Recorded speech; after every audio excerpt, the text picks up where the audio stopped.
Okay, good morning. Welcome to our FB Live daily poster. This is Doc Rudy speaking and broadcasting. Welcome to our FB Live. So this morning is a quiet, cool, and then at my back I feel the cold, no? And then I think that's still a cold front. And then how I wish that the cold front will cool down our head and then be calm and then be generous to one another. So good morning once again. And then thank you for viewing in and thank you for watching. If you are new, please like and share. And then please help me to reach out to many people as I can. So that our concern is the rest of the world, the 8 billion people of the world who never, of course, they might have known our Lord and Savior Jesus Christ, but they have not come to the point that they really know our Lord Jesus Christ and then create personal relationship with Jesus Christ and then eventually, becoming one with our Lord Jesus Christ. And then that is the bottom line. No? So first and foremost, on how we can create the kingdom of heaven on earth, in this time, is for them to not only know our Lord and Savior Jesus Christ. They may have known our Lord and Savior Jesus Christ, but they have to decide. They need to decide to accept our Lord and Savior Jesus Christ and to live in accordance with the words of our Lord and Savior Jesus Christ. So to speak, to the words of our Heavenly Father. Because God said, "This is my beloved Son to whom my soul please listen to him." And then it also said that an authority in heaven and earth was given to our Lord and Savior Jesus Christ. Because the Savior Jesus Christ is the Son of God who incarnate, who became flesh and dwelt among us in order to teach us the way of God and to believe in one true God, that is our Heavenly Father, the Father of our Lord and Savior Jesus Christ. Okay, so welcome. My topic on this morning is about, thank you for viewing in. My topic on this morning is about salvation, repentance, and transformation. So I think, as we have said, that if we talk about repentance meaning to say is changing our way of life. For example, from evilness to holiness, no? From unrighteousness to righteousness. That means changing the way of our life. That means 360 degree. 360 degree to change our life, and then also to move forward, not anymore to live in our old way of life. So repentance meaning to say is from old ways of life to the new way of life. That is repentance. So that means salvation is salvation from sin. Salvation from sin, because sin entered into the world through our ancient parents, that is Adam and Eve, and then Satan destroyed the order in the universe, destroyed the order in the creation, and then we become one with sin, and then we need to be saved from that sin. And the only way to be saved from that sin is through our Lord and Savior Jesus Christ, because we cannot pay our sin. As the Bible said, as the scripture says, "For the wages of sin is death, but the free gift of God is eternal life through our Lord and Savior Jesus Christ." So that means our salvation must come through our Lord and Savior Jesus Christ. And then, once we are saved, that means we need to be transformed. That means transformation, meaning to say, from old way of life to the new way of life. That means it is not enough to believe in our Lord and Savior Jesus Christ. No? It is not enough to repent. It is not enough to be saved. But we need to accomplish something greater than salvation, greater than repentance. And that is to live a life that is holy life. So when we say holy life, it doesn't mean that when you are walking, you are, of course, that is depends on you. But when you are walking, you are not like this, no? Oh, like this, Heavenly Father, Heavenly Father. No, that is not the way it is. That is not the perfection that we are talking about.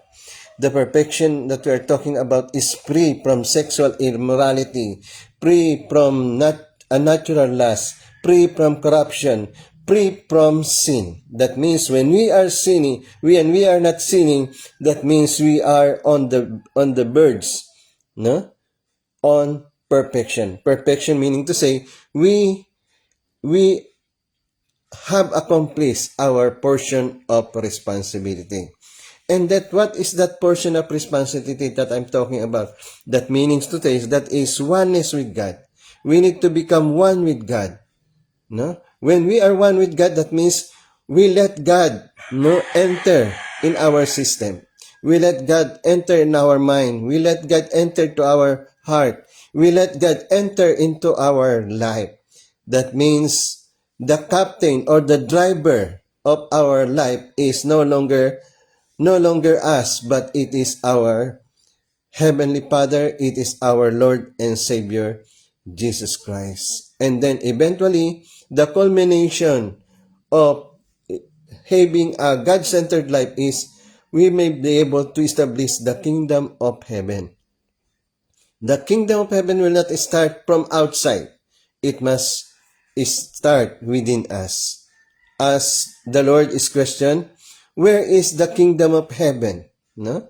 They have questioned our Lord and Savior Jesus Christ, where is the kingdom of heaven? And the Lord and Jesus Christ said, the kingdom of heaven is in you. So to speak, that means ourselves, no? Our way of life must be the reflection of the kingdom of heaven.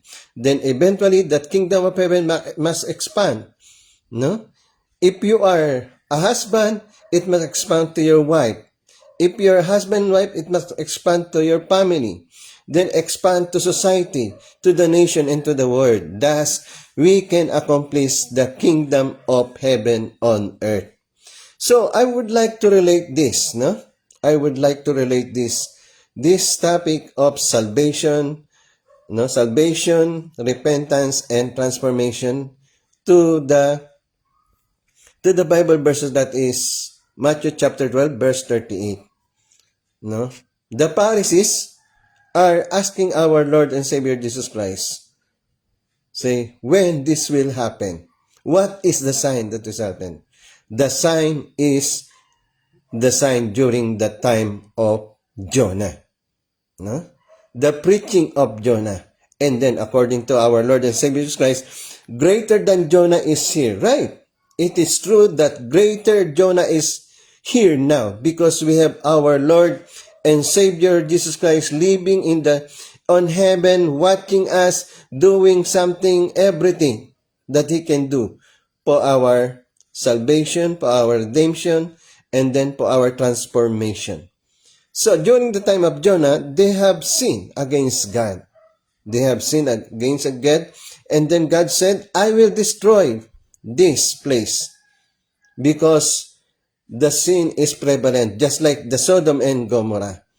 And then Jonah asked God, what shall we do? No?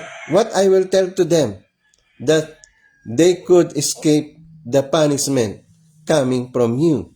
And then said, they need to repent. No? They need to repent.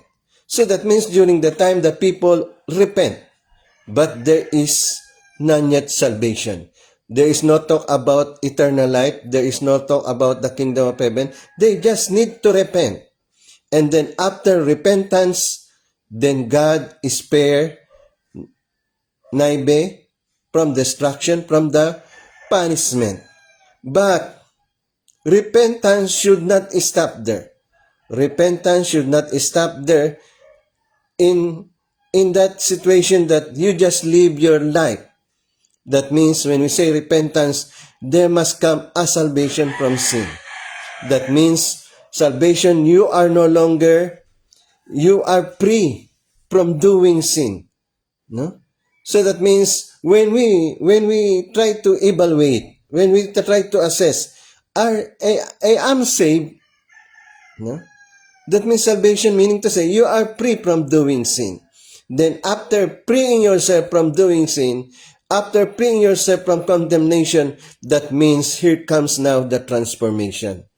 That means you need to work out that you must become the reflection, the image of God. As in Genesis said, man is the image and likeness of God. Physically, there is no question. No? The resemblance of our face, the resemblance of our human anatomy, that is an image and likeness of God. But inside, no? Inside, there must be the image and likeness of God. Inside of us, it must come out, the image and likeness of God. We must become the embodiment of God. Meaning to say, if God is good, we should be good. If God is truth, we should be a body of truth. If God is love, we must become the body of love. If God is mercy, we must become the body of mercy. That is transformation that we are talking about. Then as we transform ourselves into the image of God, into the likeness of our Lord and Savior Jesus Christ, Christ likeness, then we need to accomplish greater than that, greater than our perfection, greater than our holiness, greater than our righteousness, and that is the establishment of the kingdom of heaven on earth. Because that is the goal of our eternal life. That is the goal of our faith. No? And that is the goal of our devotion to God. That meaning to say, we will see the kingdom of heaven on earth. Okay? So,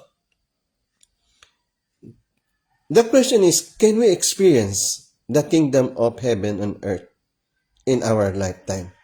The question remains in us. If we start now, no? For example, if you are 20, so that means in 2065, so how old are you? That means you will be 65. If you are 40 in 2065, so how old are you? No? So approximately you must be 80. No? But to see our children living in peace, to see our children, no, living in holiness, in righteousness, I think that is a gift from God. No? Because some of us, all of us, no? If we have desired to have a family, we will have our children, we will have our grandchildren. And then, what we are doing now is not for us. We cannot take for granted this time. No? This time is the time of salvation. This time is the time that we need to do something for the establishment of kingdom of heaven. If we could not experience it, at least when we are going to leave this world, we will say, I'm happy to leave this world because my grandchildren, my children, my grandchildren will experience the kingdom of heaven, right? Because what is comfortable life? What is a richer life? But when there is always a danger of immorality, danger of sin, then the greatest danger is the danger of war, the destruction of the planet Earth. Why we need to establish the kingdom of heaven? We are talking about this preserving the planet Earth. Preserving the planet Earth is to establish the kingdom of heaven in accordance to God. The kingdom of heaven must be centered on God, not on humanity, not on man's perspective, not on man's leadership. God must be the leader of the kingdom of heaven. And how can we do that? We didn't see God. there is the Bible, and the Bible is complete. There is love God with all your heart, love your neighbor as you love yourself, love your enemy, do not commit adultery, do not be corrupt, no? And all those things, no? All those things. I think that corruption is rooted, no? In the ancient times. So that means the only way, it is only God, our Lord Jesus Christ, can eradicate corruption. No?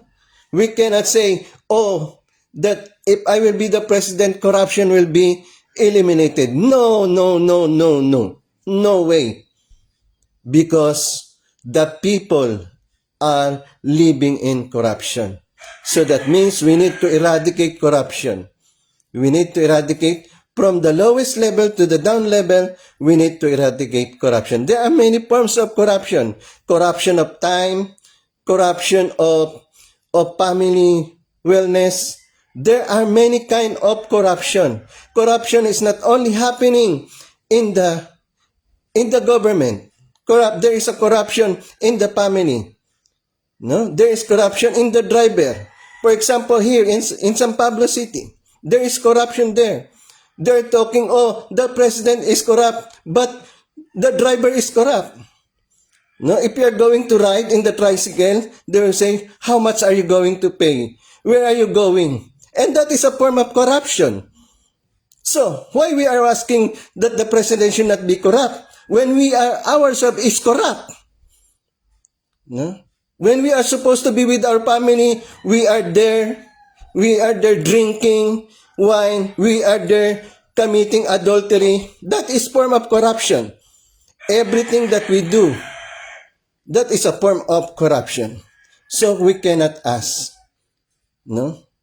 And everyone is committing corruption. So that means in order to eliminate corruption, it must start to all of us. We should not corrupt time. We should not corrupt pair. We should not corrupt everything. Should be in the proper order. For example, the vendor is there. If they see, oh, this buyer is rich, so the price is 50. And then what the vendor say, oh, this is 100, but the actual price is only 50. Why? That is already corruption. In the marketplace, in everywhere, there is corruption. That is not only in the government. Even in the church, there is corruption. Even the business, there is corruption. Even in trading, there is corruption. For example, why rice is expensive now? Why the vegetable is expensive now? Because of corruption. So that means, before we say that the president is corrupt, before we say that the government is corrupt, we should reflect on ourselves. Are we corrupt? We should eliminate first the corruption within us. In every aspect, in every institution, even in the school, everywhere there is corruption. So that means that is true to say that the Lord Jesus Christ, when Mary Magdalene was caught sinning, when Mary Magdalene is caught committing adultery, so what the Lord say? If any one of you is not sinning, you may throw a stone. So similarly, if any one of us is not corrupt, then we could say that the president, the government is corrupt. And there are many forms of corruption. Even you are mere employee, you committed corruption. And then we must eradicate corruption. It will start from us. No, it will start from us. We need to eradicate. And then our Lord and Savior Jesus Christ is harsh on corruption. Remember in Bethlehem, no, when the Lord arrived in Jerusalem, and then there are many sellers there that is corrupt. Why? He turned the table. So that means corruption. To eliminate corruption, it must start from us. No? We should not say, oh, you must not be corrupt, but you yourself is corrupt. That means we should stop first corrupting. Everyone must stop corrupting. Whatever form of corruption, it must stop. Not only in the government, but it must start from within us. So, what is happening in the business? What is the business corruption? They have two account books. One is for the government and one is for us. Then, the one for government, there are many magic happening. So that is already corruption. No? There is already corruption. And then that corruption must start from us. It should be stopped from everyone, not only in the government, not only in the business, but we ourselves must stop corruption within us. Okay? So that means that would be a transformation. So that means once we start the building of kingdom of heaven, then the kingdom of heaven will be realized once we start now. We better start now, and then we need to pray for one another. We need to pray for one another that God will guide us towards direction. We need to pray for our government that the government will be guided by God.